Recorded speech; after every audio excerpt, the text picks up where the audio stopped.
सेवेकरता घेतलेला अभंग संत सम्राट जगद्गुरु तुकोबराय यांचा आहे।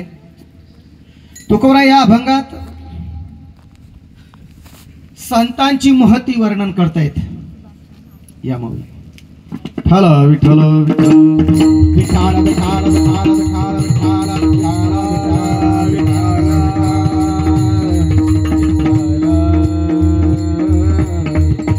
विठ्ठल विठ्ठल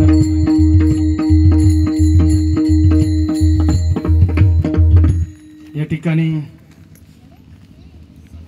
परमपूजनीय आपल्या चांदोड तालुक्याचं भूषण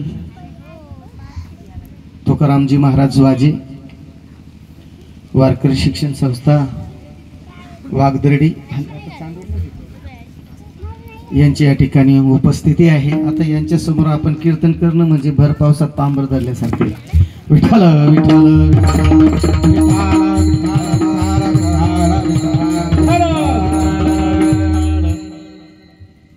अभंग संत सम्राट जगद्गुरु तुकोबराय यांचा आहे। या अभंगात जगद्गुरु तुकोबराय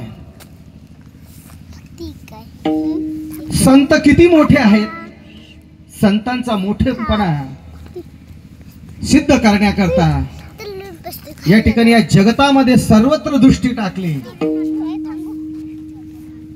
आणि दृष्टी टाकल्यानंतर संत किती मोठे आहेत याकरता तुकोबरायांना असा एक दृष्टांत सापडला का जगतामध्ये दृष्टांत कोणता द्यावा की संत किती मोठे आहेत। हा मोठेपणा सिद्ध करण्याकरता जगतामध्ये सर्व चराचराकडे पाहिल्यानंतर एकच दृष्टांत आठवला आणि तो दृष्टांत म्हणजे मातेचा दृष्टांत आठवला। आणि म्हणून तुकोबराय सांगतात लेकुराचे हित वाहे माऊलीचे चित्त। या माऊलीचं चित्त काय कशा पद्धतीचं आहे काय आहे तर ही जी एक जगतामध्ये अशी एक जात आहे काही कुठला लोभ नसताना निस्वार्थ प्रेम करणारी जर असेल तर ती माऊली आहे। शी कळवळ्याची करे लाभावीन प्रीती नवे नवे सर्वस्व प्रकारचा माझा जो असणारा भोज वागवते नवे नवे संतांचं कार्य ते भागलिया मज वादी कडी त्यांचे आणि जोडी सर्व सुख असं असणार नवे नवे सर्वस्व भार माझं जे ओझ आहे हे सर्व कसं आहे तुम्हा संतांवर आहे असं अभंगात तुकोबराय प्रतिपादन करतात। विठ्ठल विठ्ठल विठ्ठल विठ्ठल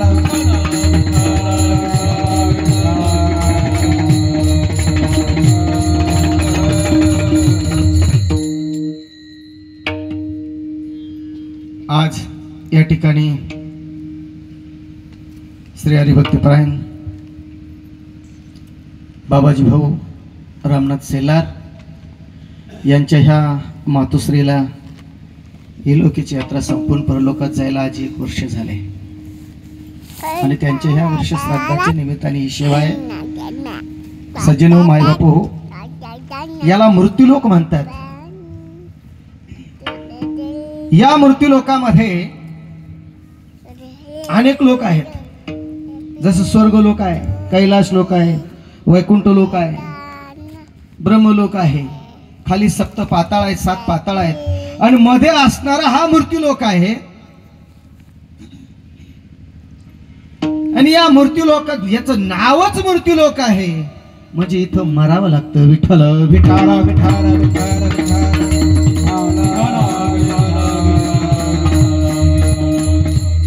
या मृत्यूलोकामध्ये जे जे दिसणार आहे ते नाश पावणार आहे।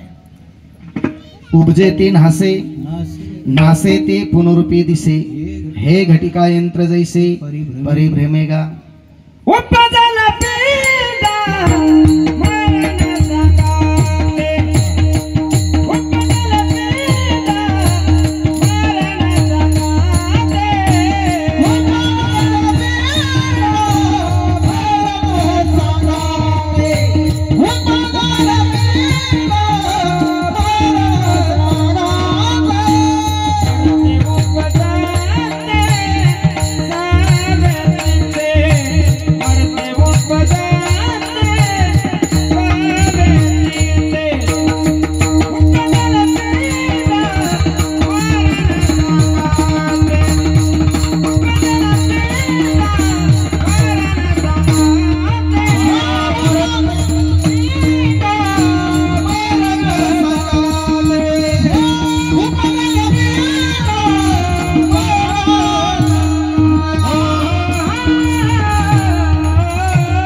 उपजल्या पिंडा मरण सांगाते. उपजला जन्माला आल्याबरोबर मरण हे मनुष्य बरोबर घेऊनच आलाय. म्हणजे जे दिसतंय ते नाश पावणार आहे, जे नाश पावणार आहे ते पुन्हा दिसणार आहे. उपजे ते नासे, नासे ते पुनरुपी दिसे, हे घटिका यंत्र जैसे परिभ्रमेगा. घड्याळाचे काटे सारखे जसे फिरत असतात तसा जीवात्मा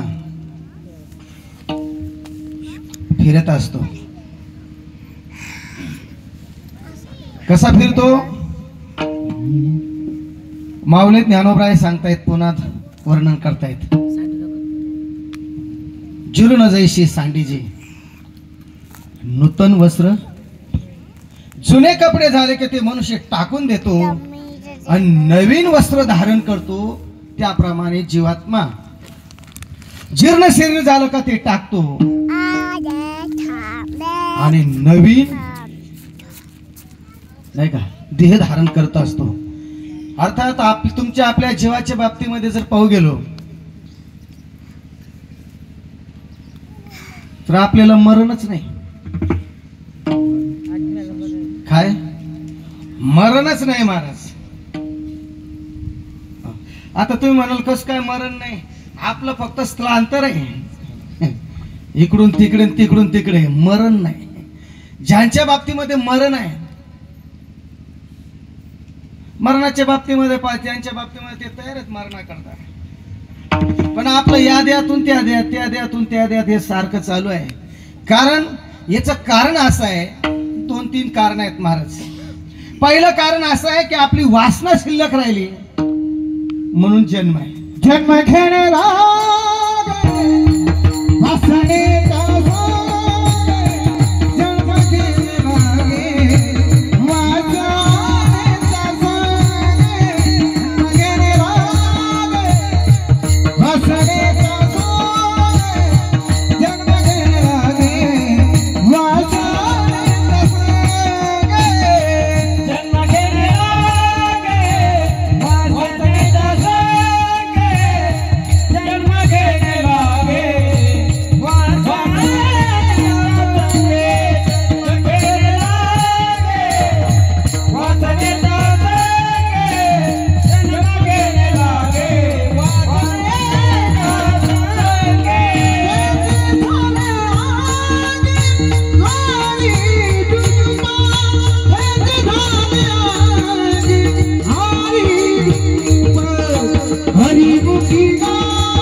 वासनेमुळे जन्म आहे.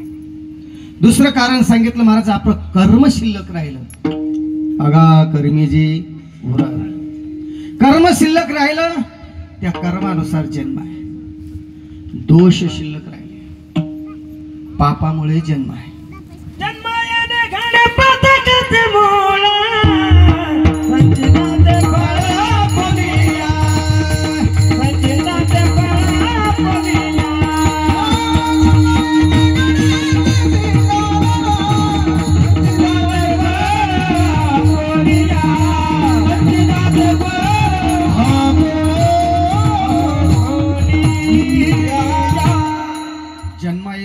पातकाचे मूळ संचिताचे फळ आपुलिया. आपल्या संचिताचं फळ भोगण्याकरता पुन्हा जन्माला येतो. तुकोबरायांचा दुसरा भंग, पाप पुण्य करुणी जन्माये नरदेह येऊनी हानी केली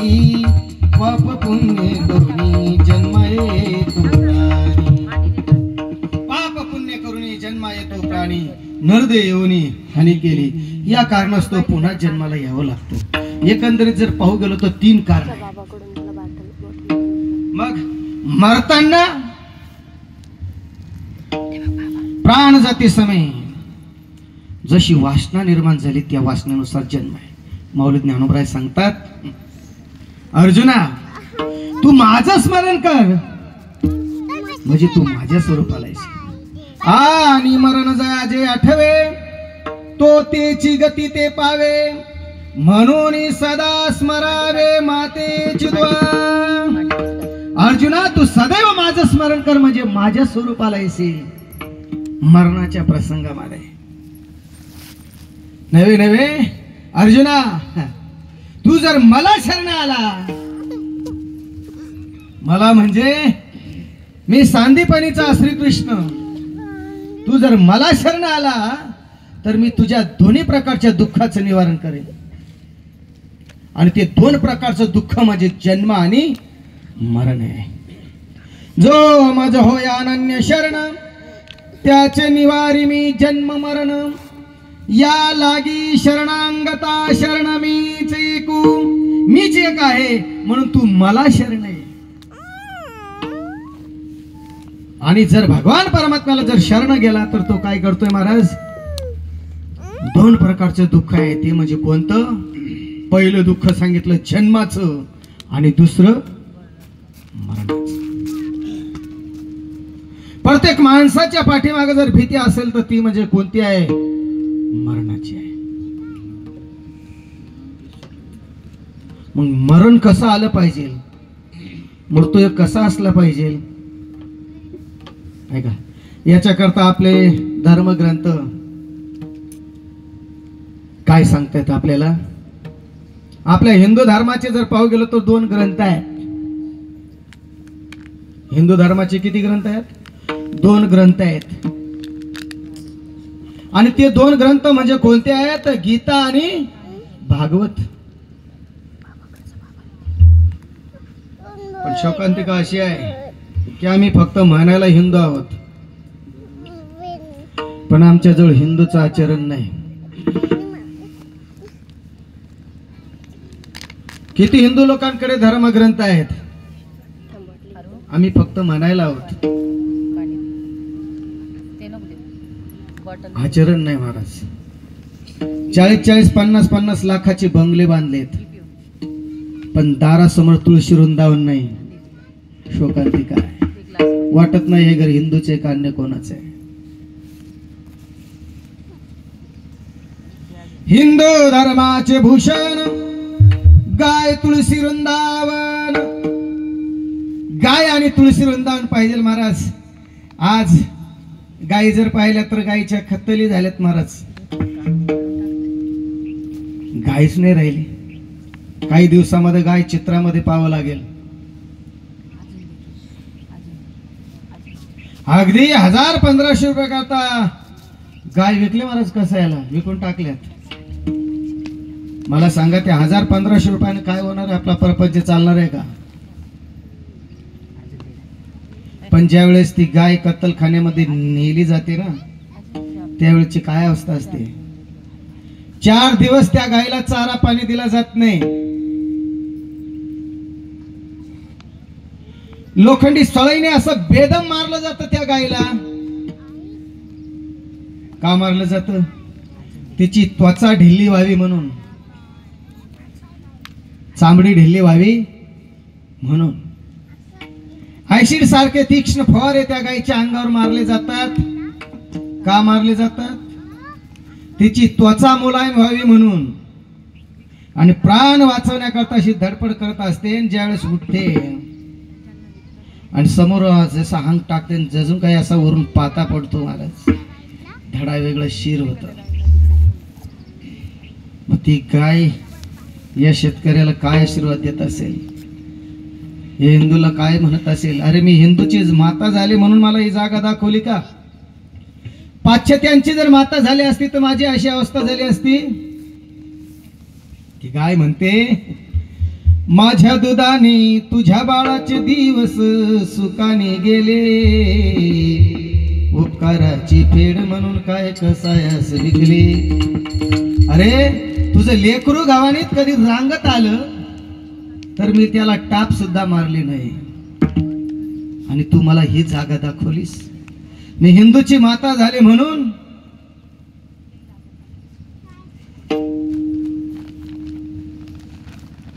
कठीण गोष्ट आहे.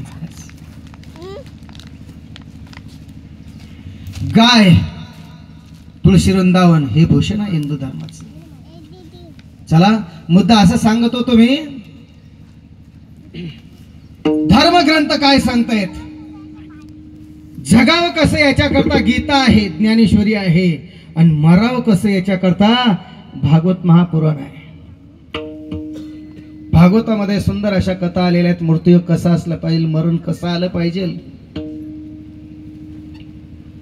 मृत्यूयोग कसा असला पाहिजे, कोणत्या योगावर प्राण सोडला पाहिजे, याचं सुंदर चिंतन जे आहे महाराज कुठे, भागवत या ग्रंथामध्ये. तशा अर्थाने पाहू गेलो तर अजून दुसरा एक ग्रंथ आहे, त्याला गरुड पुराण म्हणतात. गरुडाने केलेला प्रश्न आहे भगवान विष्णू परमात्म्याला, आणि म्हणून त्याचं नाव आहे गरुड पुराण. त्या गरुड पुराणाच्या आधारेही 9 प्रकारचा मृत्यू सांगितला. किती प्रकार सांगितले मृत्यूचे? 9 प्रकार सांगितले.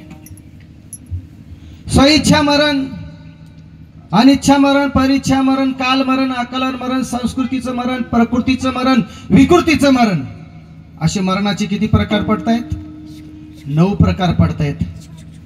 त्याच्यामध्ये प्रथमतः मी 3 प्रकारचा मृत्यू सांगतो. विठ्ठला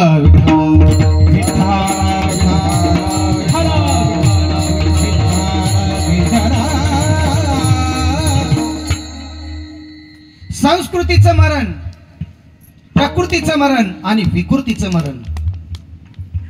संस्कृतीचं मरण सर्वांकरता नाही महाराज. संस्कृतीच्या मरणामध्ये योगी पुरुष, सिद्ध पुरुष, पुण्य पुरुष, महापुरुष, सत्पुरुष असे मोडतायत महाराज. त्यांचं कार्य करून शिल्लक राहतं, ते मरणाची वाट पाहतात. बरं काय पाहतायत? ते वाट पाहतायत. वाट पाहतात म्हणजे ते देवाला निरोप देतात, देवाला निरोप सांगतायत. तुम्ही संकादिक संत म्हणविता कृपावंत, एवढा करा उपकार, सांगा देवा नमस्कार. देवाला नमस्कार सांगतात. म्हणले सांगा देवाला. तेवढंच नाही महाराज, तेवढंच थांबत नाही, पुढे जाऊन म्हणतायत नाही का, पुन्हा विनंती करतायत महाराज. कोणाला? अरे जे भगवान परमात्म्याचं वाहन आहे ना, त्याला सांगतायत गरुडाचे पायी, गरुडाचे पायी हेवी वेळोवेळा होई. गरुडाला सांगतायत. गरुडाला सांगितल्यानंतर एवढंच नाही, जी अतिशय जवळीक असते ती लक्ष्मी, पाय लक्ष्मीच्या हाती तिशी यावे काकुळती. लक्ष्मी तरी पण अजून अतिशय जवळीक साधताय. तुका म्हणे शेषा जागे करा ऋषिकेशा. त्यांच्या बाबतीमध्ये ज्यांचं संस्कृतीचं मरण सांगितलं महाराज. संस्कृतीचं मरण अतिशय चालता बोलता जाणे, सहजगत्या चालता बोलता जाणे, याला संस्कृतीचं मरण म्हणतात. आणि हे मरण योगी पुरुष, सिद्ध पुरुष, पुण्य पुरुष, सत्पुरुष अशांचं मरण होत असतं महाराज. शिष्याने गुरुजींना विचारलं, गुरुजी योगी पुरुषाचा मृत्यू कसा असतो? म्हणले तुला बघायचा? म्हणले हो. चल म्हणले सिद्ध बेटामध्ये. सिद्ध बेटामध्ये गेले, सुंदर अशी हिरवळ पाहिली. त्यांना सांगितलं, शिष्याला सांगितलं, म्हणले मांडी घाल. मांडी घातली आणि गुरुजींनी आपलं डोकं मांडीवर ठेवलं आणि बघायचं म्हणले तुला योगी पुरुषाचा मृत्यू. लगेच डोळे मिटले महाराज, आपली आत्मज्योत ब्रह्मांडामध्ये विलीन केली. याला कोणतं मरण म्हणतात? संस्कृतीचं मरण. हे संस्कृतीचं मरण सर्वांकरता नाही महाराज. दुसऱ्या क्रमांकाचं जे मरण आहे ते प्रकृतीचं मरण. प्रकृती म्हणजे शरीर. या शरीराला असाध्य आजार जडणे आणि त्या आजारातून निधन होणे, याला प्रकृतीचं मरण म्हणतात. आता प्रकृती तशा पाहू गेलो तर 3 प्रकार आहेत. माणसाचे सुद्धा किती प्रकार आहेत? 3 प्रकार आहेत. प्रकाराचे 3 आणि तुका म्हणे केले 3 प्रकार आहेत मरण माणसाचे. माणसाच्या प्रकृती सुद्धा 3 आहेत आणि प्रकार सुद्धा 3 प्रकारचे माणसं आहेत. एक सत्वगुणी आहे, एक रजगुणी आहे, एक तमगुणी आहे, एक देवगणी आहे. गण सुद्धा 3. एकाचा देवगण आहे, एकाचा मनुष्यगण आहे, तर एकाचा राक्षस गण आहे. 3च गण. प्रकृती सुद्धा 3. एकाची कफ प्रकृती तर कोणाची वात प्रकृती तर कोणाची पित्त प्रकृती. असे 3 प्रकारचे प्रकृती आहे. आणि या प्रकृतीचं मरण हे मध्यम अशा स्वरूपाचं आहे. उत्तम स्वरूपाचं जे मरण आहे ते संस्कृतीचं मरण. मध्यम स्वरूपाचं जे मरण आहे ते विकृतीचं मरण, आपलं प्रकृतीचं मरण. आणि अधम स्वरूपाचं जे मरण आहे ते विकृतीचं मरण. आता विकृतीचं मरण म्हणजे नेमकं काय? विकृतीचं मरण म्हणजे फाशी घेऊन मरणे, विष प्राशन करून मरणे, जळून मरणे, पाण्यात बुडून मरणे, झाडावरून पडून मरणे, ऍक्सिडेंट होणे, सर्पबाधा होणे, हे जे मरण आहेत ना हे विकृतीचं मरण आहे. आणि या विकृतीच्या मरणाला प्रायश्चित्त नाही महाराज. त्याला काय पंचक्रिया करून चालत नाही, दशक्रिया करून चालत नाही. त्याच्याकरता शास्त्राने वेगवेगळे विधी सांगितले, जसं काकबली, नारायण नागबली सारखे विधी. आणि हे करून परिपूर्ण होतीलच असं मात्र सांगता येत नाही. याच्याकरता भागवत महापुराणामध्ये सुंदर अशी कथा आलेली आहे. आत्मदेव नावाच्या ब्राह्मणाची कथा आहे. पत्नी धुंदुले आणि मुलगा धुंदुकारी, त्याची सुंदर अशी कथा आलेली आहे. विकृतीचं मरण. विठ्ठल विठ्ठल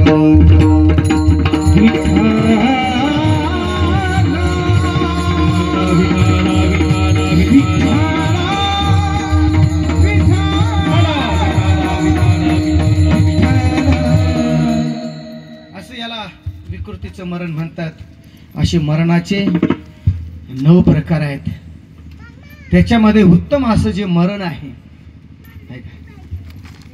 मरण कोणतं आहे, कसं असलं पाहिजे महाराज, मरतोय कसा असलं पाहिजे. पण माणसं मरणच विसरलेत. जो तो मनुष्य जो विचार करतोय तो फक्त मध्यान कालाचा विचार करतोय, अंतकालाचा कोणीच विचार करत नाही. मध्यान कालाचा विचार कोणता आहे? ल्यावे खावे बरे असावं सदैव, हेची करी हवं संसाराची, वाढावे संतान गुरु व्हावे धनधान्य, एवढीच अपेक्षा आहे. पण अंतकालाचा कोणी विचार करतो का? अंतकाल मरण कसं येईल? माणसं सर्वांना असं वाटतंय जसं काय आपण चिरंजीव आहोत, आपल्याला मृत्यू हा शिवणारच नाही. पण याचा काही भरोसा आहे का महाराज? हो महाराज गोड वर्णन करता येत नाही. क्षणभंगुर नाही भरवसा,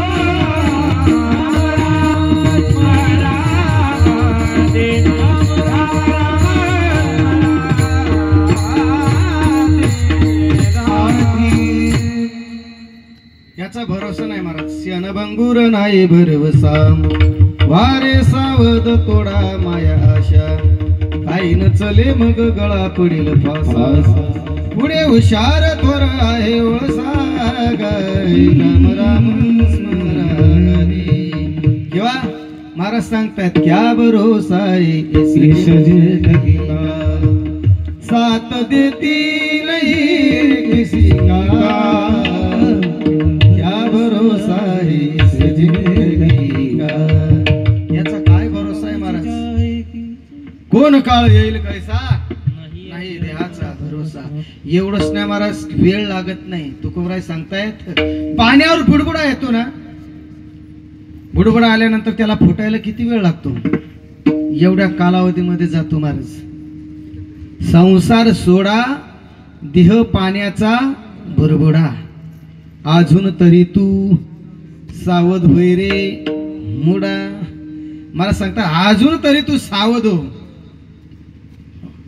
सावध झालं पाहिजे महाराज. मग सावध होऊन काय करायचं महाराज? नाही का सावध झालं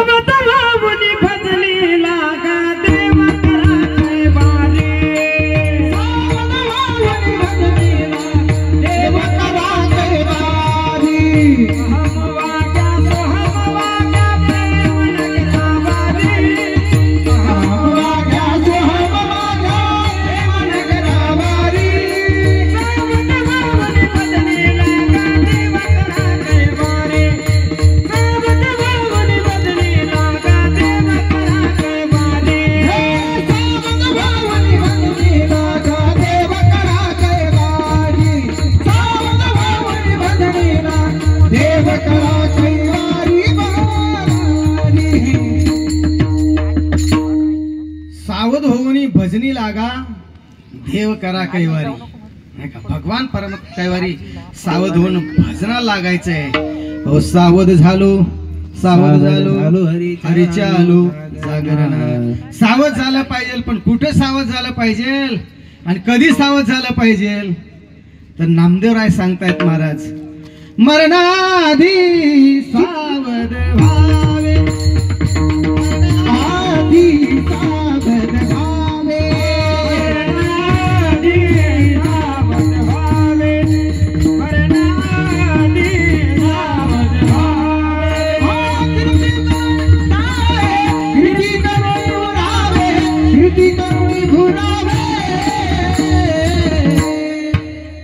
जन्म घालू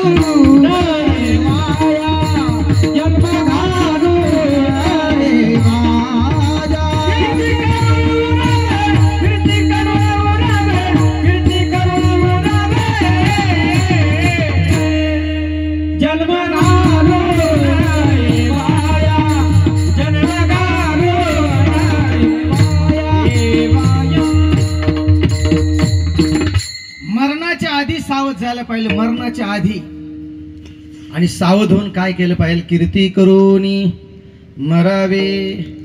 काय कीर्ती महाराज? ज्ञानोबरायांची तुकोबरायांची कीर्ती. किती मोठी कीर्ती आहे. तिन्ही लोकावर त्यांची कीर्ती आहे.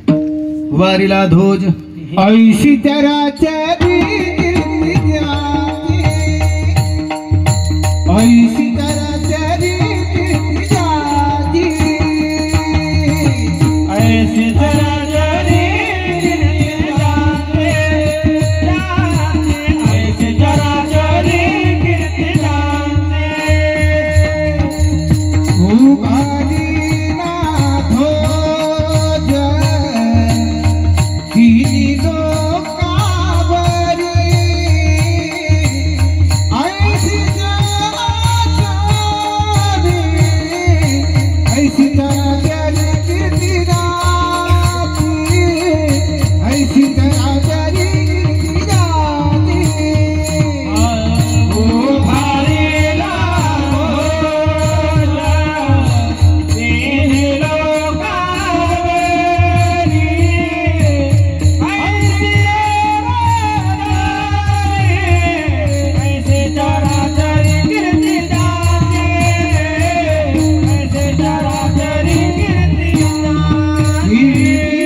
चराचरी कीर्ती ज्यांचे ते हे निवृत्तीनाथ ज्ञानेश्वर सोपान मुक्ताबाई ज्ञान दीप्ती कळा. महाराज त्यांची कीर्ती आहे.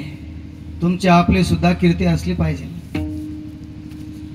कारण महाराज सांग तुकोबराय सांगा तुका म्हणे एका मरणाची सरी उत्तमची उरी कीर्ती मागे. उत्तम अशा स्वरूपाची जी कीर्ती राहते मागे राहते. मला तुका म्हणे एका मरणाची सरे उत्तमची उरे कीर्ती मागे. कीर्तिवंत गेले कीर्ती करून या. कीर्ती राहिली पाहिजे महाराज. आणि मग कीर्ती कोणाची राहिली? कीर्ती जगाबादी, राजीनाथ कीर्ती जगाबादी.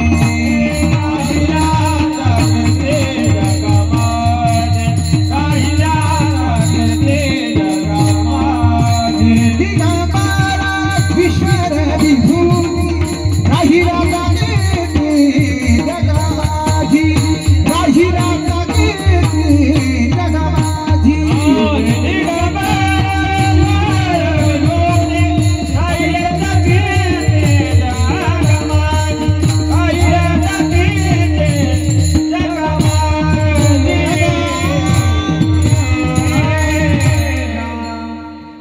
राहिल्या त्या कीर्ती जगा माझी जगामध्ये कीर्ती करून उरावे कीर्ती रूपाने उरलं पाहिजे माणसाने तुका म्हणे पुरी नुरे त्याची खरी उरी आणि नुरे जे भरून उरलेत अशी संत नाही का हो आणि यांच्या बाबतीमध्ये मग आता कोणाच्या बाबतीमध्ये घडतंय नाही का सर्वांच्याच बाबतीमध्ये नाही महाराज तर त्या ठिकाणी ते कुळ सुद्धा पवित्र असावं लागतं पवित्र ते कुळ पावन तो देश ते हरीचे दास जन्म घेती ते हरीचे दास जन्म घेतात कुठे पवित्र अशा कुळामध्ये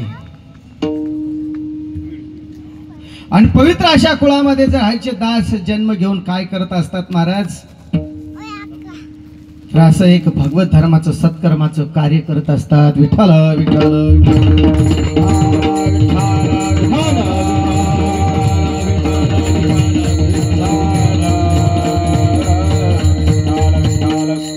आणि जे असं धर्माचं संप्रदायाचं जे कार्य करत असतात ना महाराज जे आपल्या हितामध्ये तत्पर आहेत जागृत आहेत त्याच्या माता पित्याला महाराज तो ऐसे जागता आपोटी जागता तो ऐसे जागता आपोटी जागता तो ऐसे जागता आपोटी जागता तो ऐसे जागता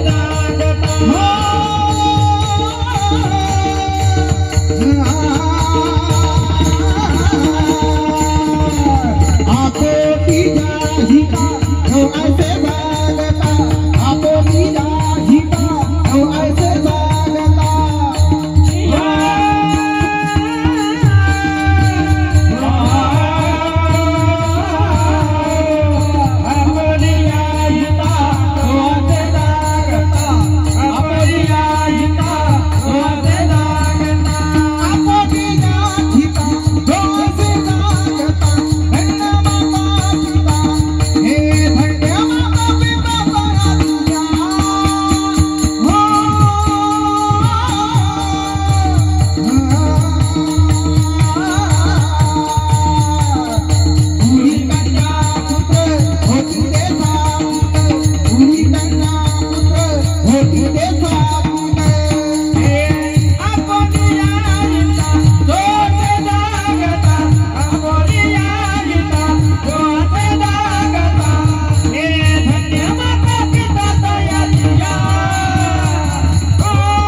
हिता जो असे जागता धन्य माता पिता तयाच्या त्याची माता पिता धन्य जो आपल्या हिताला जागाय महाराज आज जर खऱ्या अर्थाने जर पाहू गेलो एखाद्या श्रीमंत माणसाने जसं आपल्या एकट्या मुलीचं जसं लग्न थाटामाटात करावं नाही का तसा आज ह्या ठिकाणी आपल्या बाबाजी भाऊंनी आपल्या ह्या मातोश्रीचा हा जो सोहळा आहे हो एवढ्याच अशा थाटामाटामध्ये हा केलेला आहे महाराज खऱ्या अर्थाने जर म्हटलं गेलं तर त्या मातेला धन्यता देव वाटते धन्य माता पिता तयारी माता पिता तयारी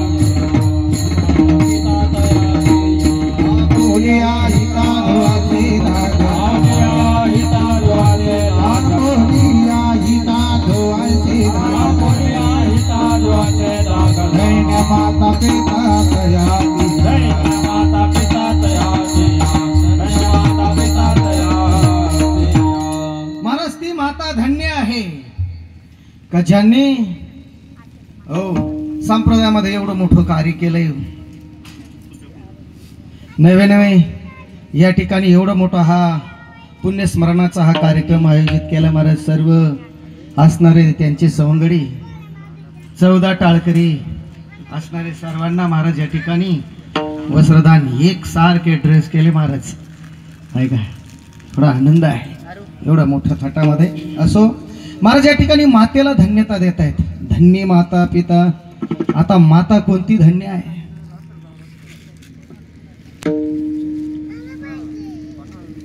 मातेलाच का धन्यता देत आहेत?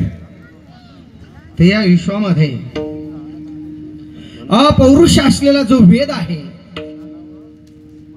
या वेदाचं जर पहिलं वाक्य असेल, वेदाने हातामध्ये लेखणी घेतली, काय लिहावं, काय लिहावं, सुरुवात कुठून करावी, सुरुवात कुठून करावी, म्हणून पहिलं जर वाक्य लिहिलं असेल तर ते म्हणजे मातृदेव भव, पितृदेव भव. मग तिथून सुरुवात झाली.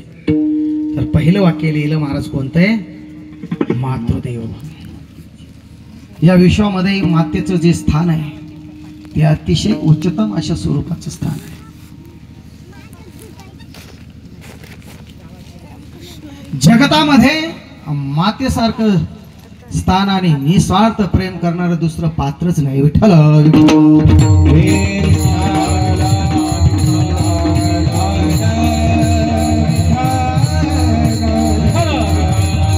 माता कोणती घ्या महाराज, 4 योनीमधल्या 4 खाणीतल्या जरी माता पाहिल्या ना महाराज, माता मग कुठली असो, पण तिचं जे प्रेम पाहिलं ना महाराज, ते प्रेम मात्र निस्वार्थ प्रेमच आहे. 4 खाणीतलं सांगतो, नुसत्या मनुष्य योनीतलं नाही, 4 खाणीमधले सांगतो महाराज. पहा,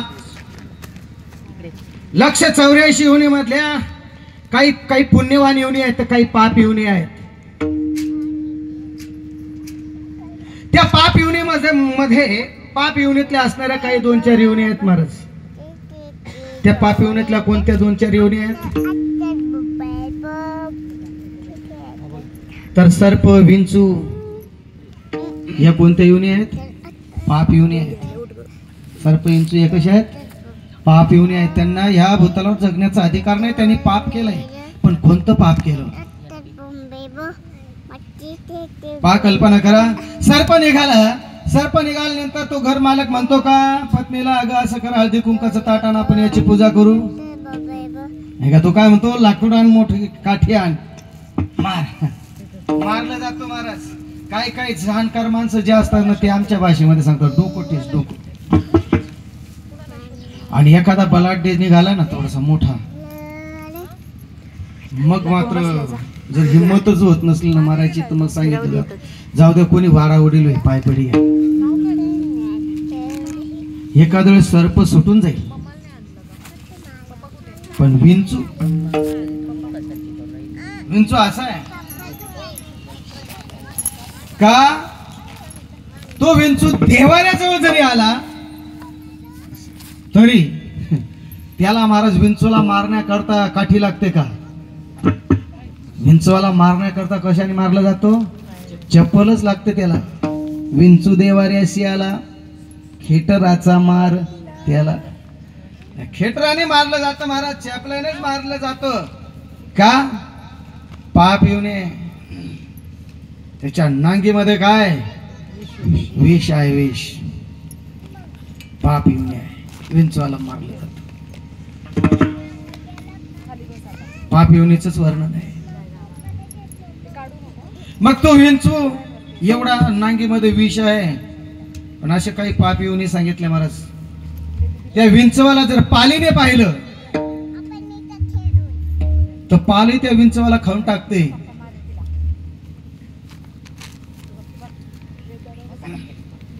पाल सुद्धा एवढी हुशारी आहे.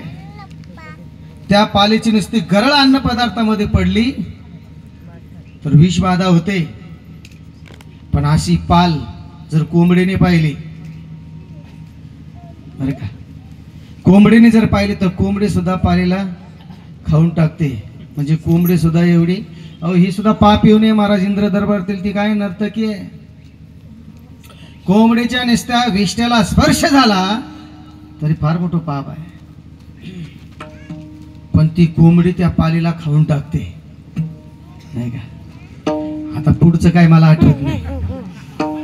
विठ्ठल विठ्ठल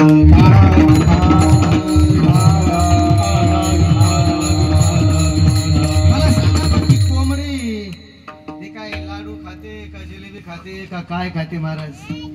एखादा बेवड्याने जर वांती केली ना तर ते खाते. लहान बाळाची विष्ठा खाते.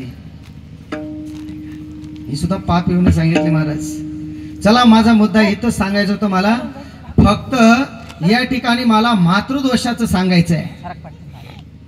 माता कुठली असो, विंचू आणि विंचवी. विंचवी ही पिलाला जन्म देते. पिलाला जन्म दिल्यानंतर तिच्याजवळ काही स्तनपान नाही किंवा कासवेसारखी तिच्यामध्ये शक्ती नाही, कारण कासवेच्या दृष्टीमध्ये शक्ती आहे. नुसती तिने पिलांकडे दृष्टी टाकली का ते पिलांचं काय होतं, संगोपन होतं. कासवीचे बाळ वाढे कृपा दृष्टी तुला नाही भेटी तुला नाही भेटी कासवीचे बाळ वाढे कृपा दृष्टी तुला नाही भेटी.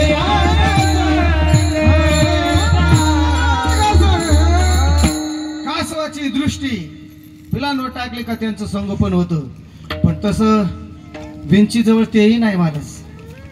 बरं का, ते सुद्धा नाही महाराज. तिच्याजवळ स्तनपान नाही, दृष्टी नाही. मग ती आपल्या पिलांकरता त्या लेकराकरता काय करते महाराज, जागेवर स्तब्ध राहते.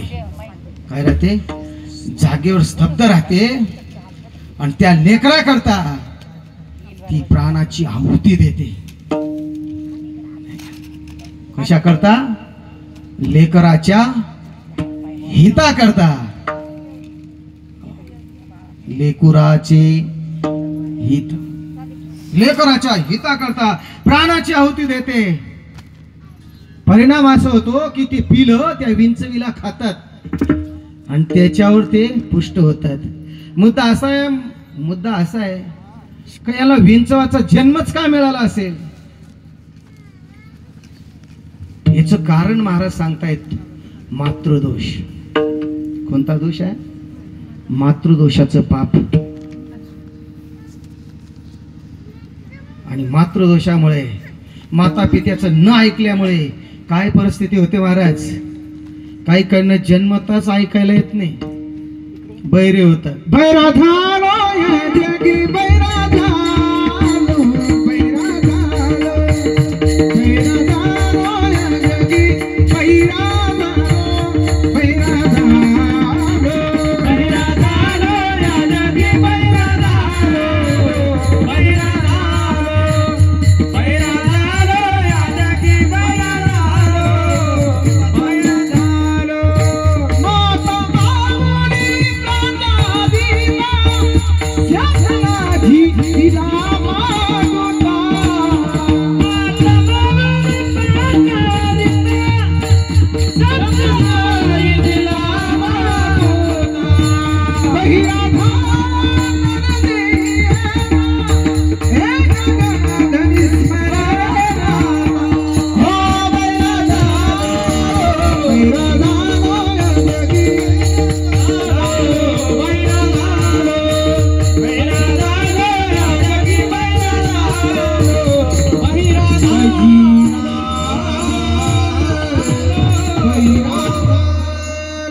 माता माऊली पाचारिता, शब्द नाही दिला मागुता. बैरा झालो नरधी येता, एका जनार्दनी स्मरे आता. महाराज सांगतात बैर होण्याचं कारण माता पितेचं ऐकलं नाही महाराज. याचा परिणाम आजच्या हल्लीच्या युगामध्ये काय महाराज. इकडे तर माता पिता देव सांगितले महाराज. नाथ बाबा सांगतायत नाही का, माता पिता देव गुरु, ऐसा ज्याचा एक विचारू, धन्य धन्य ते शरीर, नर नोहे तो ईश्वर. माता पिता आणि देव गुरु नाही का? हे 4 दैवत जो मानतोय ना तो नर नाही तर तू कोण आहे? ईश्वर आहे. नाथ बाबा सांगतायत. बरं, एवढंच नाही महाराज, माऊली महास्तुत ज्ञानोबा यांनी सुद्धा सांगितलं, सकळ तीर्थाचे धुरे जे का माता पितरे तया शिविशी कीर शरीरे लोणके.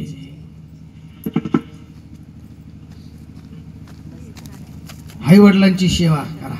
महाराज सांगतात सेवा सांगितलं, महाराज सेवा हा दारवंटा सांगितला. सेवा करायची, पण आता किती सेवा होते महाराज. जर महाराष्ट्रामध्ये सर्वच सेवा केली असती तर शासनाला वृद्धाश्रम काढण्याची वेळ आली असती का?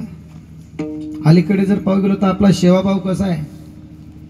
आई रे बेमान दुनिया, आई रे बेमान दुनिया, आई रे बेमान दुनिया, आई रे मान दुनिया, आई रे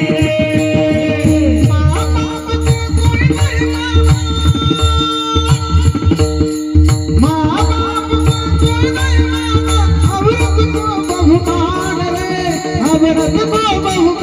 रे, आई रे बेमान दुनिया, आई रे बेमान दुनिया, आई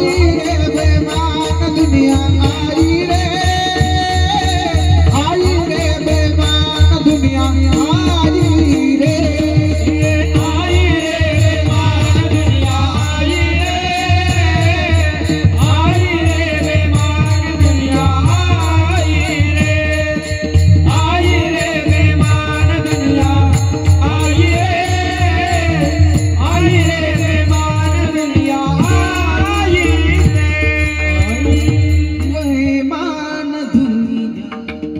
माँ बाप को कोई नहीं मानी. आई वडिलांना कोणी मानत नाही महाराज. परिणाम काय होतो महाराज? ज्यांनी एवढे आड्याचं काढ केलं, रक्ताचं पाणी केलं, प्रपंचाकरता नाना सायस्य प्रयत्न केले, त्या वडिलांची आजची काय परिस्थिती आहे? 21व्या शतकामध्ये पदार्पण करणारे युग, पण काय साधलं त्यापेक्षा काय गमावलं हे महत्वाचं आहे. भारतीय थोर संस्काराची ही जननी, पण आज आपली काय परिस्थिती आहे? संस्था नवे नवे कुटुंब संस्था, ही संस्थाच विस्कळीत झाली. आजची परिस्थिती जर पाहायचं ठरलं तर मुलगा बापाला बाप मानायला तयार नाही, सून सासूची मर्यादा ठेवत नाही. भयानक गती उलटी झाली महाराज. आणि या ठिकाणी तर महाराज सांगताय सकळ तीर्थाची दुरे. राष्ट्रसंत तुकडोजी महाराजांचा निरोप आहे तुम्हा आपल्याला. राष्ट्रसंत तुकडोजी महाराज सांगतात, नाही तीर्थयात्रा करता आली तर नका करू, नाही मंदिरामध्ये जाता आलं नका जाऊ, नाही दान धर्म करता आला नका करू, पण आपल्या असणारे आई वडील त्यांची सेवा करा. महाराज गोड वर्णन करतायत. काशी पंढरीला, काशी पंढरीला कशासी घेतो धाव, तीर्थचारी धामाच आहे तुझ गाव, तीर्थचारी धामाच आहे तुझ गाव, तीर्थचारी धामाच आहे तुझ गाव, तीर्थचारी धामाच आहे तुझ गाव, तीर्थचारी धामाच आहे तुझ गाव.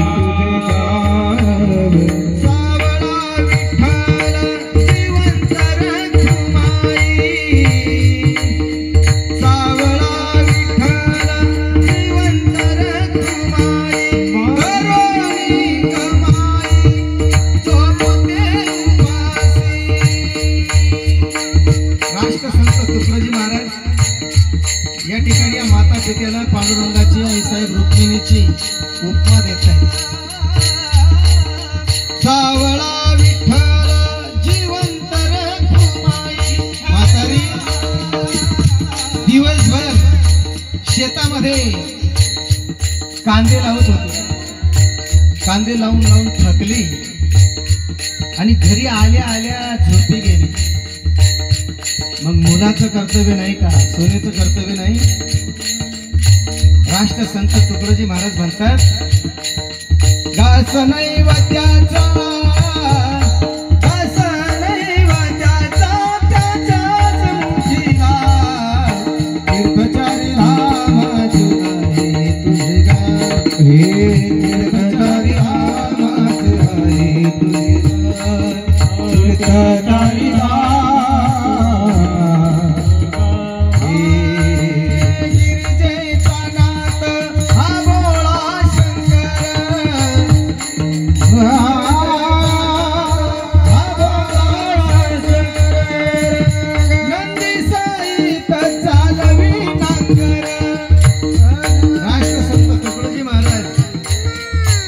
या शेतकरी बापाला भगवान शंकराची उपमा देतात. गिरिजेचा नाद हा भोळा शंकर, नंदी सहित चालवी नांगर. अरे उन्हाळ्या दिवसामध्ये ज्यावेळेस नांगरणी चालते, सकाळपासून बाप शेत नांगरत असतो, घामाने ओलाशीन झालेला असतो. मुलगा मोटरसायकलने येतो आणि त्या ठिकाणी पाहतो आणि त्या बापाला शिव्या देतो. सकाळपासून आला एवढंच नांगरून ठेवलं का? काही अक्कल आहे का? अनेक प्रकारच्या शिव्या देतो. राष्ट्रसंत तुकडोजी महाराज म्हणतात, अरे बाबा त्याला शिव्या न देता काय कर, चरण धुळी त्याची, चरण धुळी त्याची माथ्यावरती राव, निर्पचारी भाव तुझे नाम, निर्पचारी भाव तुझे नाम, निर्पचारी भाव तुझे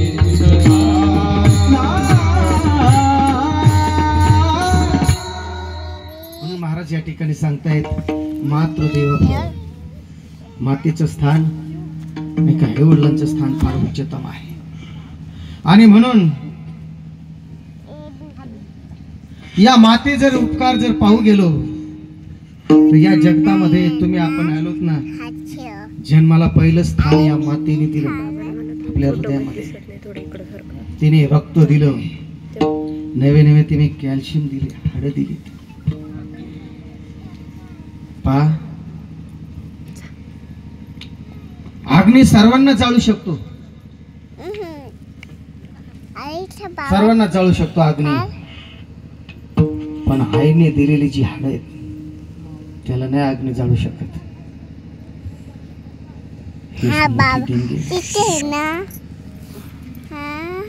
आणि म्हणून मातेचे जे उपकार आहेत ते कधीच फेटू शकत नाहीत महाराज. आता मातेवरचं चिंतन फार मोठं आहे महाराज. अनमोल जन्म दिला गाई तुझे उपकार फेडणार नाही, कधीच फेटणार नाही याचे उपकार. नवे नवे आपल्या शरीराच्या चामड्याचे जोडे जरी केले तरी त्यातून आपण उतराई होऊ शकत नाही. आणि असं निस्वार्थ प्रेम करणार दुसरं कोणीच नाही. आणि हे ज्यावेळेस संतत्व किती मोठं आहे हे सिद्ध करण्याकरता जगद्गुरु तुकोबारायांनी या जगताकडे पाहिलं. आणि जगताकडे पाहिल्यानंतर सर्वात मोठा दृष्टांत कोणता देवा. आणि म्हणून तो दृष्टांत माऊलींनी तुकोबाराय अभंगाच्या प्रथम चरणात मातेचा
लेकराचे हित, लेकराच्या हिताकरता मुलाकरता माता काय नाही करणार महाराज. एवढंच नाही, सर्वांना कथा श्रुत आहे. गांधार देशाचा राजा आणि त्याची कन्या गांधारी, या गांधारीचा विवाह धृतराष्ट्राशी होतो. आणि धृतराष्ट्र हा जन्मताच अंध आहे. आणि हे ज्या वेळेस गांधारीला कळालं आणि तिने पाहिलं की जे माझे पती होणार आहेत ते जर हे जगत पाहणार नाही तर मी हे जग पाहून तरी काय करणार आहे. आणि म्हणून पतिव्रत धर्माचा नेम पाळला आणि तिने सुद्धा ठरवलं की ज्या अर्थी माझे पती जर हे जग पाहत नाहीत तर मी सुद्धा पाहणार नाही. तिने पट्टी बांधली, डोळ्याला काय बांधली? पट्टी बांधली महाराज. कित्येक वर्ष निघून गेले. आता महाभारताचं कौरव पांडवाचं युद्ध तुम्हा सर्वांना श्रुत आहे.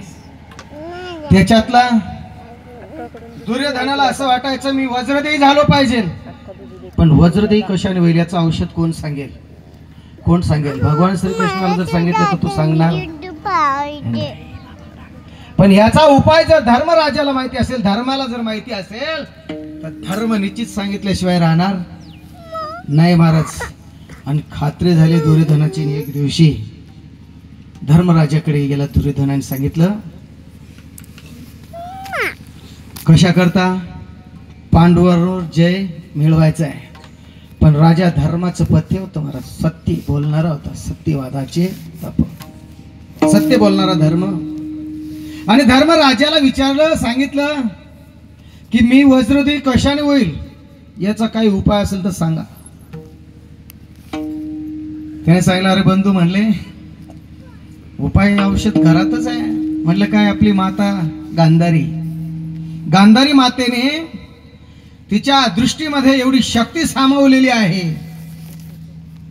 जर तिने ती पट्टी खोलली आणि नख शिकात, नकापासून तर शिका म्हणजे शेंडीपर्यंत तुला जर निहाळलं तर तू वज्रद्रोही होशील.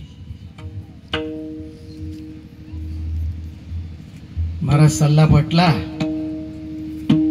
आणि दुर्योधन निघाला. आता हे सर्वात मला मुद्दा हा सांगायचा आहे. दुर्योधन निघाला महाराज, पूर्ण वस्त्र काढलेले आहेत, नग्न अवस्थेमध्ये निघालाय. पण भगवान परमात्मा पुढे ब्राह्मण वेशात.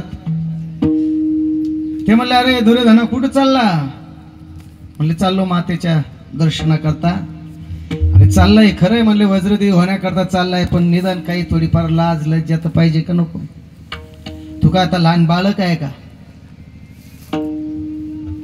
निदान लज्जा रक्षण तर पाहिजे ना. म्हणले आता काय? म्हणले ही घे माझ्याजवळ फुलांची जाळी, निदान कमरे पुरते तरी बांध. बांधले महाराज.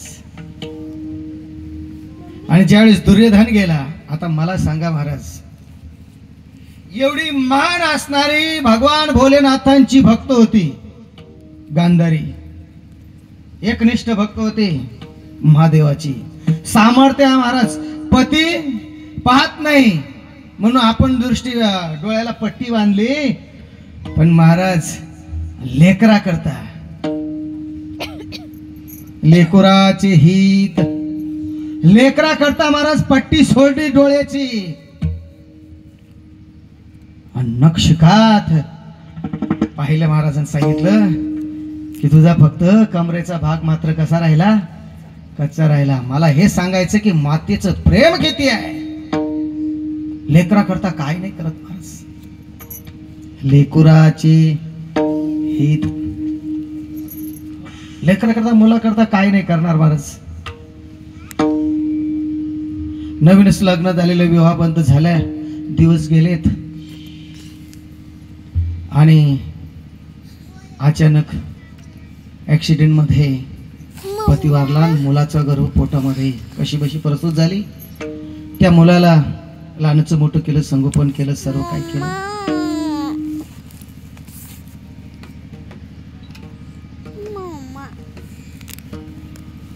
शेतकरी कुटुंब आहे आणि त्या कुटुंबामध्ये एकत्रित कुटुंब असताना अचानकपणे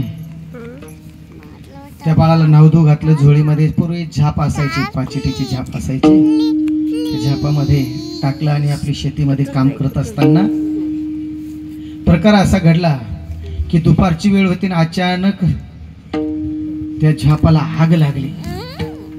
धाडधाड धाडधाड अशा अग्नीच्या ज्वाळा होत आहेत आणि मध्ये असणार तिचं बालक त्या झोळीमध्ये टाकलेलं आहे महाराज. आणि त्या ज्यावेळेस ते चाळ पाहिला कोणाची हिंमत मध्ये होत नव्हती महाराज. पण लेकरू आतमध्ये रडतंय. लेकुराची माता माऊली जशी गेली महाराज झोळीतून काढल्या आणि वरून जसा वासा पडला ना सर डोळाच फुटला महाराज तिचा.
हिरकणी रायगडावरून खाली आल्यावर बसला. दरवाजे बंद झालेत.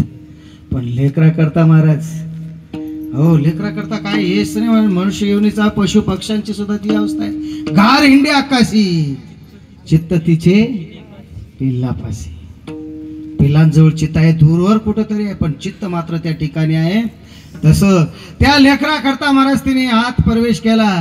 वासा पडला त्याचा खिळा डोळ्यामध्ये डोळा फुटला. परिणाम असा झाला पुढे लहानचे मोठे झाले. ते मुलगा शाळेत विभक्त झाल्यानंतर पुन्हा कसं तरी त्या मुलाचं संगोपन शिक्षण केलं.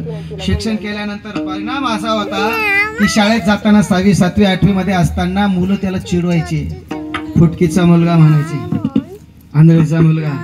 आणि त्याला ते वाईट वाटायचं, अपमानासारखं वाटायचं. परंतु महाराज एवढा हुशार होता, एवढा हुशार होता, खूप हुशार. 12वी मध्ये तो महाराष्ट्रामध्ये प्रथम क्रमांकाने पास झाला. आणि म्हणून सर्व गावकरी मंडळी, सरपंचांनी, मुख्याध्यापकांनी ठरवलं की एका गरीब महिलेचा हा मुलगा महाराष्ट्रामध्ये प्रथम क्रमांकाने पास झालाय म्हणून याचा सत्कार ठेवायचा. सत्कार ठेवला महाराज. आणि सत्कार ठेवल्यानंतर त्या ठिकाणी आईला त्याने सांगितलं, आई तू तिथे येऊ नको म्हणले. ते म्हणले मला येऊ दे तुझा सत्कार पाहण्याकरता, एवढं हे केलंय येऊ दे. ते म्हणले तू तिथे यायचं नाही. पण नाविलाज झाला. दिवस उजेडला महाराज. सर्व गाव सज्ज झालं. कार्यक्रम सुरू झाला महाराज. व्यासपीठावर सर्व उभे आहेत. अशा प्रसंगावर त्याचा सत्कार होतोय. तेवढ्यामध्ये एका शिक्षकाचं लक्ष गेलं आणि त्याने सांगितलं त्याची आई आलेली आहे. म्हणले बोलवा तिला पण. आणि त्या मातेला बोलवलं आणि बस याचा अपमानच झाला. मी म्हातारीला सांगितलं होतं येऊ नको येऊ नको पण तरी आलीच. महाराज त्याने तिचा त्याग केला. जसा निघाला तो कायमचाच गेला महाराज. इकडे सारखी प्रत्येकाला विचारते माझ्यावर मुलगा नाराज झालाय, रुसलाय. आता विद्वान सर्वत्र पूज्यते असं म्हटलेलं आहे. कोणचं पदवी दुसऱ्या देशामध्ये गेला, त्या ठिकाणी राहायला लागला, लग्न झालं, सर्व झालं. इकडे आई वाट पाहता पाहता संपली. पण मुलगा काही आला नाही. परिणाम तो नेहमी विचारायचा की तुला फटके का बरं, तू आंधळे का बरं, काय, ती पण काहीच सांगत नव्हती. आणि ज्या दिवशी पुन्हा त्याला असं वाटलं कधीतरी मायभूमी पाहावी म्हणून 20 वर्षामध्ये त्याला वाटलं चला आपण आता गावाकडे जाऊन, गावाकडे ज्यावेळेस आला, विमानानं दिल्लीला आला, दिल्लीतून मुंबईला आला, मुंबईवरून जिल्ह्याच्याच ठिकाणी आला, जिल्ह्याच्याच ठिकाणी तालुक्याच्या ठिकाणी आला. मग मात्र त्याला सर्व आठवायला लागलं. ते गाव दिसायला लागलं, ती शाळा दिसायला लागली, ती झाडे डोंगर सर्व दिसत आहेत. आणि मग गावे आठवायला लागलं. गावामध्ये आल्यानंतर त्याने ते घर पाहिलं, पूर्वीचं धाबघर, कडी लावलेलं, तिथपर्यंत काँग्रेस गवत असं वाढलेलं. त्याने ते दरवाजा उघडला, आत पाहिलं तर सर्व जाळं आलेलं घराला. समोर एका भिंतीला बापाचा फोटो लावलेला आणि ते जाळं सारत सारत असा पुढे गेला. आणि ते सारत असताना एक चिठ्ठी पडली. त्याला नवल वाटलं चिठ्ठीत काय असेल लिहिलेलं. आणि त्यावेळेस त्याने ती चिठ्ठी उघडली आणि वाचायला सुरुवात केली. त्यावेळेस ती सांगते, बाळा तू मला नेहमी सांगत होतस ना तू फटकी का असं का तसं. पा तू पोटात असताना तुझे वडील वारलेत. शेतीमध्ये काम करत असताना अचानकपणे तुला धावधू घातलं आणि झोळीमध्ये टाकलेलं होतं. अचानकपणे घर पेटलं आणि त्या घराचा वासा असणारा खिळा माझ्या डोळ्यात घुसला. तेव्हापासून मी काय झाले,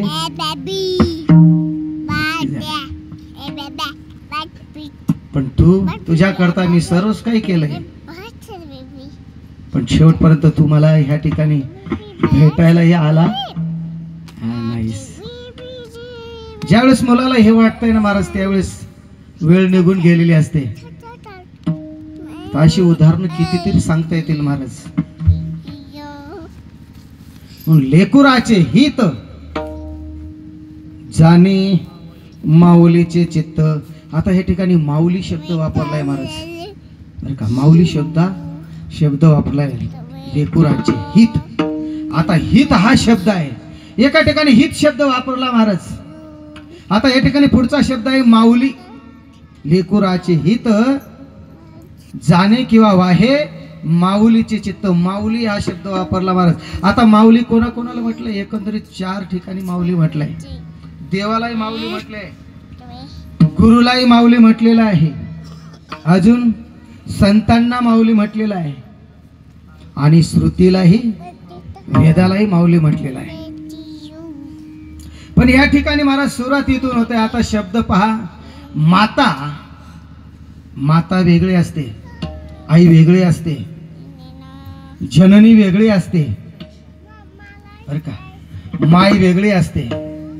अनेक शब्द आहेत महाराज, पण प्रत्येक शब्द माता ती असते महाराज. कोणती माता आहे, जिला लेकराबद्दल कळवळा आहे पुराणामध्ये, शास्त्रामध्ये. पुराणामध्ये जर पाहता माता आहे ती जिने आपल्या मुलाच्या उद्धारा करता एक माता होऊन गेली महाराज, ती मदलासा माता. ती सुद्धा आपल्या लेकरा करता म्हणते, हा देह नाशिवंत मळमूत्राचा बाधा, वरी चर्म घातले रे कुर्मी कीटकांचा सांधा, रव रव दुर्गंधी रे हा मंगळतेचा बांधा, स्मरे त्या हरिहरा शरण जाई गोविंदा, परिदेह मदालसा सोम जो जो रे. ही एक माता आहे महाराज. दुसरी माता आहे महाराज, नवनाथ ग्रंथामध्ये एक माता आली महाराज. आणि त्या नवनाथ ग्रंथामध्ये जी माता आली महाराज, ती आहे का, त्या मातेचं नाव आहे मैनावती. गोपीचंद राजाची आई, तिचं नाव काय, मैनावती. ती मैनावती सुद्धा आपल्या लेकरा करता, लेकुराचे हिता करता ती सांगते, अरे बाबा नश्वर देहामध्ये कुठपर्यंत राहतोय, जालिंदरनाथांना शरण जा आणि त्यांच्याकडून गुरु दीक्षा करून घे आणि आपल्या जीवनाचं काय करून घे, कल्याण करून घे, हिला माता म्हणतात महाराज. अजून जे देशाकरता राष्ट्राकरता ज्या पुत्राला पाठवते महाराज, या साध्यवर जे लढतायत महाराज, ती सुद्धा त्या सैनिकाची काय, तिला माता म्हणतात महाराज. ती माता आहे, भक्ताची माता आहे, विष्णुदासाची माता आहे. इतर बाबतीमध्ये जर पाहावं गेलं ती इतरांच्या माता जर म्हटलं तर त्याही मातेचं पण महाराज कोणालाही धन्यता देत नाहीत. धन्यता त्या मातेला देत आहेत जेणे समाजाकरता जो मुलगा तत्पर आहे, धर्माकरता, देशाकरता, राष्ट्राकरता जो तत्पर असतो, अशा पुत्राची जी माता आहे ना, तिला माता म्हटलेलं आहे. आता या ठिकाणी माता, माऊली कोणाला म्हटलेलं आहे? माऊली देवाला सुद्धा म्हटलेलं आहे महाराज. विठू माऊली हाची वर्दे. संतांना माऊली म्हटलंय. ज्ञानराज माझी योगाची माऊली, ज्ञानराज माझी योगाची माऊली, ज्ञानराज माझी योगाची माऊली, ज्ञानराज माझी योगाची माऊली. जेणे निगमवले प्रगट केले, जेणे निगमवले प्रगट केले,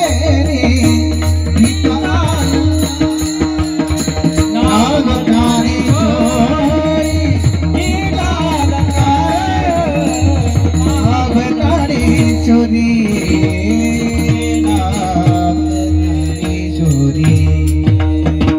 माऊली ज्ञानराज माझी योगाची माऊली, त्यांना माऊली म्हटलेलं आहे. हो, ही तर देवनी वाढवती नाही, श्रुती प्रवृत्ती माऊली जगा. वेदालाही माऊली म्हटलेलं आहे. तसे आता ह्या ठिकाणी महाराज हित आपुलिया हिता. आता या ठिकाणी पुन्हा हितापासून सुरुवात आहे. हित ठाव नये जननी जनका. आता या ठिकाणी जननी जी जन्म देणारी आहे तिला काय म्हटलंय? जननी.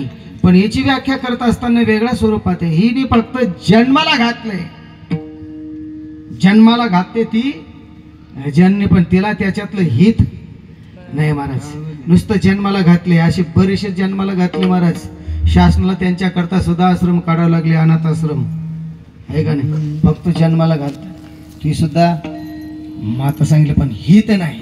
ज्यांच्या ठिकाणी हित आहे असो. आपला याचं कारण असं झालं महाराज, आमच्या गावठी भाषेमध्ये सांगतो. तुडी रचायची असली का तो अंदाज कळत नाही चारा किती आहे बरं का. आणि मग खूप मोठं असं तळे धरलं घालतं, शेंडी वाळायला मग जीवावर येतं. तशी आजची गती झाली महाराज.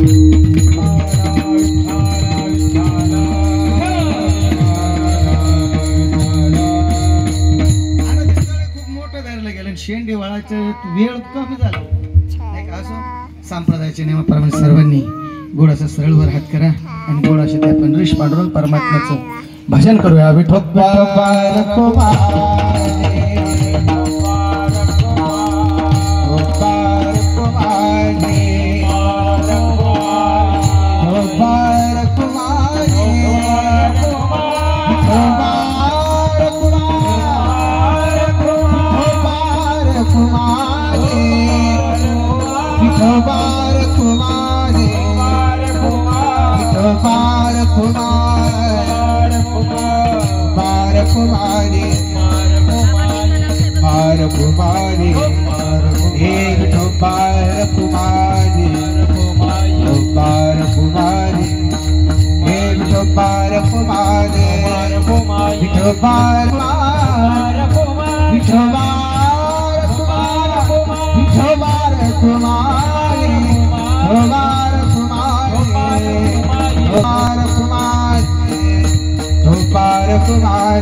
विघ्नहार कुमार कुंडली कमलारी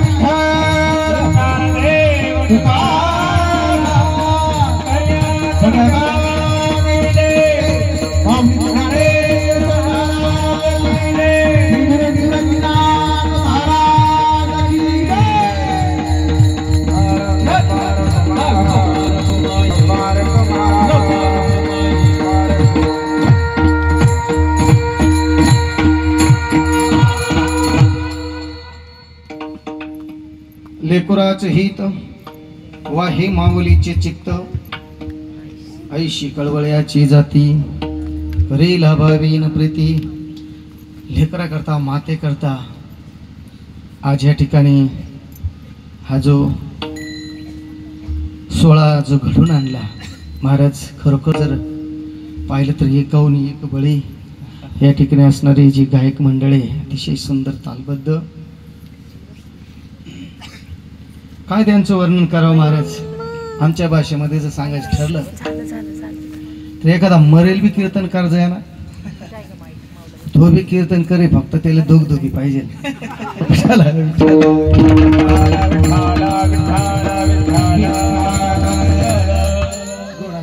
मर्दंग साथ दिले महाराज आणि विनेकरी महाराज विचारूच नका महाराज हो असं वाटतंय जसं काही भंडारा डोंगरावरून तुकोबरायला चालेल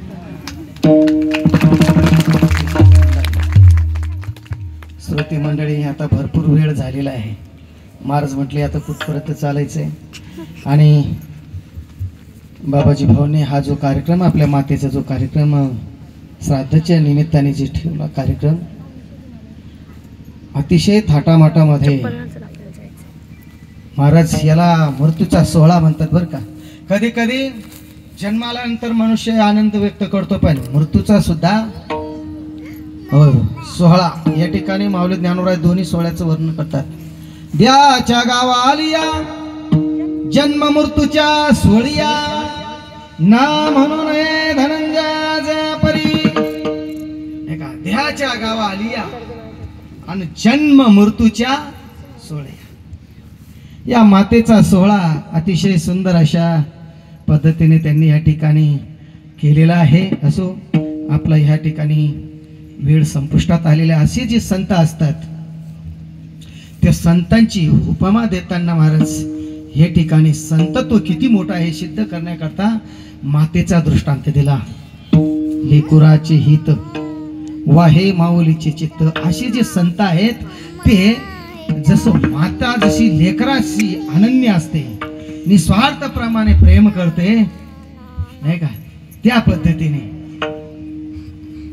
संत सुद्धा कसे आहेत महाराज हो अशा मातेसारखे आहेत बरं नव्याने किती त्यांच्या ठिकाणी असणारं जे प्रेम आहे कळवळा आहे आता कळवळा कोणाच्या ठिकाणी असतो महाराज मातेच्याच ठिकाणी कळवळा आहे आता कळवळा हा शब्द कसा आला महाराज आधी कळ सोसावी लागते कळ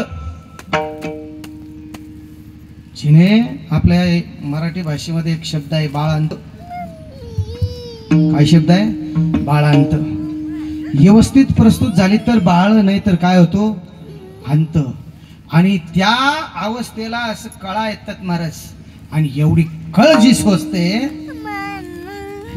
ती फक्त माता सोसू शकते म्हणून या ठिकाणी आणि दुसऱ्या बाबतीमध्ये जर पाहू गेलो तर या ठिकाणी मात्र जगाच्या हितार्थ संतच एवढी कळकळीचा निरोप देतील किंवा संतांच्याच ठिकाणी एवढी कळकळ आहे म्हणून महाराज सांगतात आईशी कळवळ्याची करी लाभावीन प्रीती कुठल्या लोभ नसताना प्रीती करणारं प्रेम करणारं एकमेव जर असेल तर ते कोण आहेत संत आहेत आईशी कळवळ्याची जाती करे लाभावीन प्रीती नवे महाराज सांगताय सर्वस्व माझा भार जशी माता पोटी भारवाय मातेने सुद्धा 9 महिने 9 दिवस पोटामध्ये वागवलं तसं संत सुद्धा काय करतात आपला भार वागवतात पोटी भारवाय त्याचे सर्वस्वई सहाय्य सर्व प्रकारचं सहाय्य त्या ठिकाणी संत करतात नवीन तुकोबाराय सांगतात माझं हे सर्वस्व ओझ मात्र कसं तुका म्हणे माझे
सबसे बड़ी है माँ बगले सबसे बड़ी है माँ, सबसे बड़ी है माँ बगले सबसे बड़ी है माँ, माँ से बड़ी कोई नहीं रे माँ।